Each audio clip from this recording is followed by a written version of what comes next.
how to play with multiple sensitivities at the same time. So I will split this video to two parts. The first part is when you hold down your shoot button, your sensitivity will change. So you will play with double sensitivities, double dead zones, two sensitivities. One is fast, one is slow, or one has a different dead zone and the other one has a different dead zone. So and the second part is you can play with three sensitivities, like close range sensitivity, medium range, and long range sensitivity. So the first part of the video, you can do it on any controller because it's only require you to hold down your shoot button and your whole sensitivity will change. And this, however, the second part of the video, because we're going to use three sensitivities, so it needs a PS5 controller. For example, if I hit the right side, it will change to medium range sensitivity. If I hit the left side, it will change to sniper range sensitivity. And for Xbox, I don't know how you can do the second part of the video on the Xbox controller. Maybe you can figure that out. And if I play claw, I will hit the touchpad easily, really easily with this finger. And even if I don't play claw, I can just hit the touchpad really easily. And okay, so let's go to the first part of the video.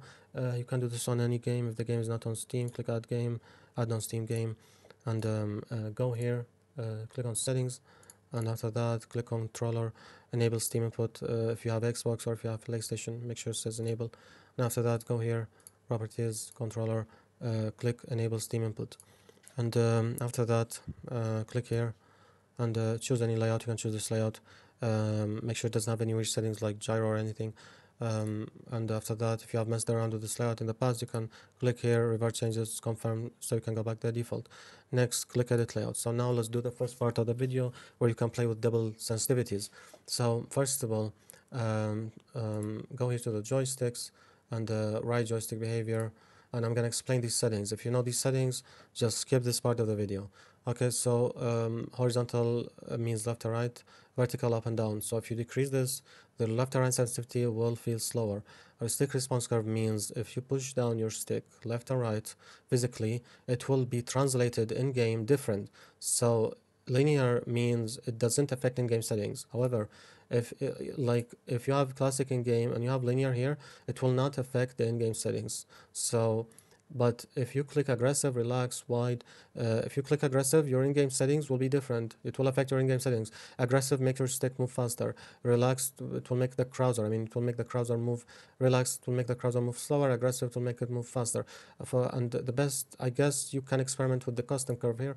Custom curve, if you move this to the left, your stick, if you move your stick 20%, it will only move in game by 10%, so it will reach the maximum slower. And if you move the slider to the right side, it will reach the maximums faster. And so your cursor on the right side moves faster, your cursor on the left side moves slower. And for this video, I'm gonna put this on default 200. I'm gonna go back to the linear. Yeah, I'm gonna put it on linear. You can experiment this by yourself. You can fine tune this however you like. Okay, so the deadzone type, I'm gonna click on custom. If you put this all the way up, if I decrease this, it will make the stick size smaller. So you will reach the maximums faster, and your cursor in game your crosshair will in game will move faster. So I will put this on 100 so I can have more room for fine aim and control. So don't confuse this with this one, and don't confuse this one with this one and with this one. This is different. This is stick size, this is stick response curve, and this is the scale. So the right, I think it should be on 100 because 100 feels natural, and it feels you have the 100% stick size. Yeah, and the left side, if you move it to the right, it will create a dead zone. So just you can experiment with this. A dead zone shape, circle is the default. You can experiment with square or cross, whatever you like. And show advanced dead zone. The dead zone shape. If you change it to square, the aiming will feel different. So you can experiment with this. And show dead zone advanced option. Click here. Anti-deadzone. This deletes the dead zone, and it will make the stick sensitive. And yeah, so you can track targets easier and control recoil easier. This anti-deadzone buffer cancels this, and this anti-deadzone buffer, it will only work with this enabled. So anti-deadzone buffer basically creates a dead zone from scratch. And if you only use the anti-deadzone buffer, you can maybe you put here like 1000 and use the anti-deadzone buffer, or you can just put here 1 and you can use the anti-deadzone buffer on 200, 500, whatever you want. The most important thing is make sure the anti-deadzone buffer is on 1 or more. Yeah, so for this one, I'm gonna put, I don't want dead zone, so I'm gonna put this 0. I want my stick to be sensitive, so I'm gonna put 3000 here. And now let's create the second sensitivity, which is the this is the first part of the video, so the double sensitivity is, so go here, action sets, default, click on settings, click add layer, I'm gonna name this GG, click on confirm. After that, go back here, click here, it says here GG, this is the second sensitivity, and I'll go to the joystick, right joystick behavior, and after that, right joystick behavior, click on settings, and now you can fine-tune your second sensitivity however you like. You can decrease the horizontal scale, so when you shoot your right and left sensitivity will become lower, or maybe change the response curve. When you shoot, the response curve will change, or when you shoot, you can your dead zone will change. Like for example, when I shoot, I want my anti-dead zone change from 3000 to 7000. So I guess this is all set, and the last thing you need to do is to locate your shoot button. So I will go back to the default sensitivity, default layout, and locate down your shoot button. If your shoot button on the triggers, you can click on the settings on the full pull or the soft pull, or you can just do this on them both. And my shoot button is on my LED bumper, so let's do it here.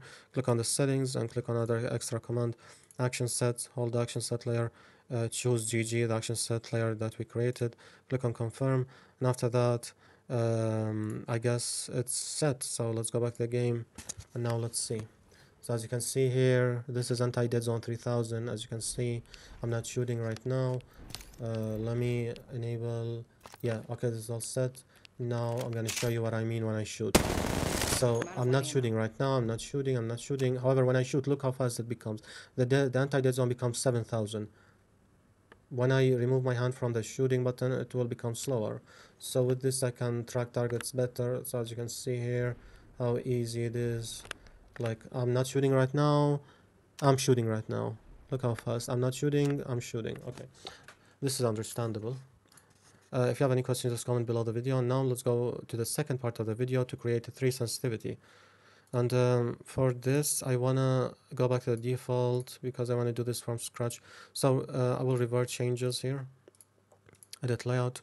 Okay, so to create 3 sensitivities, this is the first sensitivity, the default layout. I want my close. This is the default, the close range sensitivity, I guess. Close range sensitivity, I want this only to be stick size, maximum stick size, and this to be on 3000. I want this to be sensitive because it's close range. You can also use the previous tutorial. When you hold down your shoot button, the anti-dead zone switch to 7000. You can use it here too to make the close range sensitivity even more sensitive. And yeah, this is the close range. Now go here, action sets, click on add action set, and I will name the medium range sensitivity here, and click on copy layer from set, click here, make sure you click here, this is bugged, click on the blank, or click where it says default. Do not click on none, click on blank or default. Okay, so click on confirm, and after that add another action set. I will name this long range, and I will choose now. Yeah, now it says default. I'll choose default. Okay, so now we have the default, close range, the medium range, and the long range. Now let's fine tune the medium range. Go to the joystick, right joystick, and this is bug 2, so I will put this on 200, and hopefully it will change. No, it's still bugged. I will close this. Let me open it again. Go to medium, joysticks. Okay, now it's fixed. Okay, so for the medium range, I want the horizontal left or right to be 90%. And you can fine tune this whatever you like. You can fine tune this on the fly. You can change this and go back again to see how it feels. And I want my anti-dead zone to be, I guess, 3000. Yeah, 3000 is okay. And yeah, that's it, I guess. And the long range, the sniper, I want it to be on 75. Yes, 75. And yeah, that's everything is the same. Now let's assign a button that we can use to change to these sensitivities. Okay, go to the default and go to the trackpad, which is the touchpad. Right trackpad slash touchpad. If you hit the right side, click here and click on action set. Click on change action set. I will choose medium. So if I hit the right touchpad, it will switch to medium sensitivity. And if I hit the left trackpad button, it will change to the sniper slash long range sensitivity. And okay, this is set here. Now let's set go back to the default or the close range sensitivity button, switch to the medium range sensitivity, and make sure the left trackpad put it on none, and the right trackpad behavior put it on change action set, choose default, confirm. Switch to the long range sensitivity trackpad, left put it on none, the right trackpad put it on change default, so it goes back to the default whenever we clicked again to go back to the close range sensitivity. And now it's all done, it's all set, you're all set. You can go back to the game and see.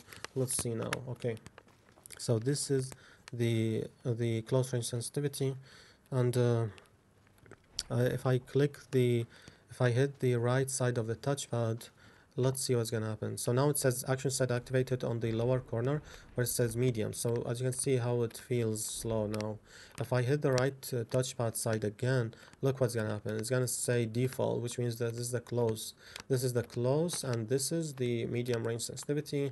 Let's go back to the default. And if I hit the left side of the trackpad, it will switch to this long range sniper. Look how slow it is right now. And if I want to go back to the default, I will hit the right side of the touchpad. Okay, so now it's default. And just a reminder, you can fine-tune this however you want and whatever you want, and yeah, you can do this really easily. As you can see, I can run and switch easily between medium range and close range, which is the default. I switched again. Yeah, as you can see, I'm gonna switch to the long range here. Look how slow it is right now for long range. And if I go to let's go back to the default, it becomes faster. And yeah, I hope this video is informative and simple for you guys. If you have any question, I can help you guys. I'm on Discord. I can just guide you if you have any question, or like if you want to experiment anything, any settings, you can just ask me about it. Yeah, and with this idea of this here, you can get creative. You can let's say play with double sensitivities. Let's say play linear like this. You can play linear when you shoot, like when you shoot, you can play linear small. When you shoot, it changes from small to none. So you can use linear small, and you can use anti-deadzone when you hold down your shoot button. You can use anti-deadzone, and so it will delete the small deadzone to make it none. So it's really creative. You can just use this however you want. You can fine-tune everything. So if you have any questions, just ask under the video, and I will be really happy to help you guys.